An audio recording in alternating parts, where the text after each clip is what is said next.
So now, being present in the now being is a state, a verb. It's also a noun.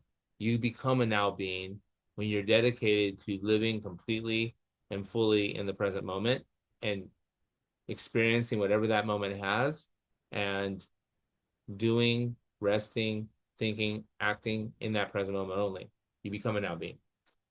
But know that there's events that cause it. But right now, your actions are the things you can control the most. What aligned action am I taking today?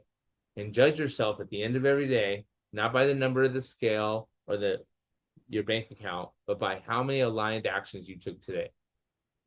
How many aligned actions did I take?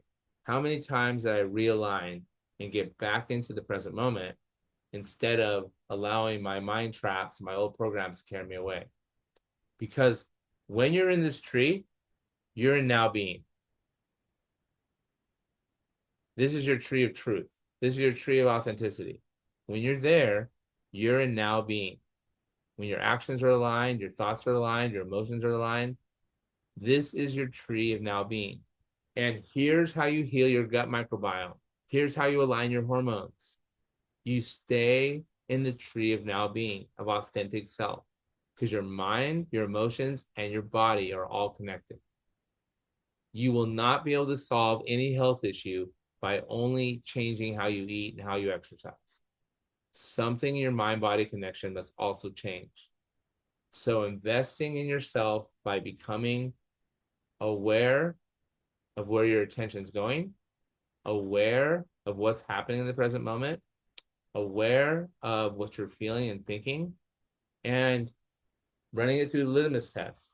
Is this aligned or is it a program? Is it aligned with my authentic self or is it a program?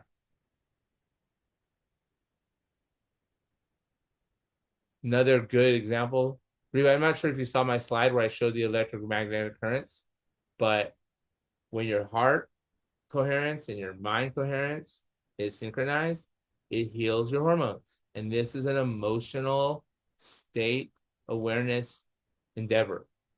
So it's all working together. So don't ignore your alignment. Don't ignore now being, and start with becoming very, very aware. All right. I will stop there. Does anybody have a comment? Anybody have a question?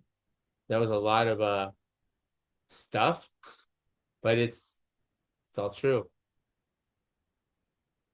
I was working, so I missed it, but about the heart synchronicity. But I've been reading The Power of Now and meditation and aligning the heart synchronicity, and also Joe Dispenza. I've been listening to him too. You So know I'm what? excited to go back and look at the rest of the lecture. Who else you will like is Bruce Lipton and his Biology of Belief. I Okay. really like that. And I'm glad you brought up heart coherence because your heart, your mind, and your gut all have neurons. They talk about heart coherence, but really they're talking about your inner coherence because your heart and your gut both have neurons. And those neurons have a frequency at all times. And it's either alpha, beta, gamma, theta, or delta, just like our brain.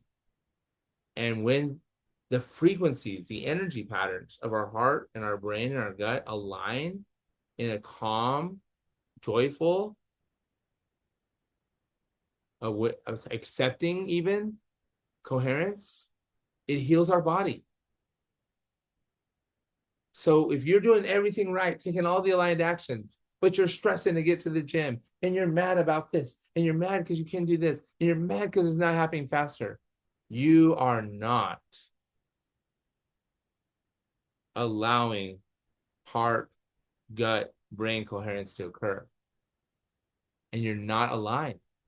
Coherence is alignment from an electromagnetic standpoint. Coherence is alignment.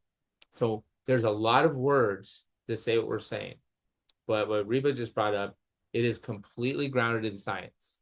When you're aligned, you're coherent. HeartMath Institute does a lot of work around it. Jeff Braden, I believe is his name, does a lot of work around heart coherence. So this is the mind-body connection. This is how we heal our body with our thoughts.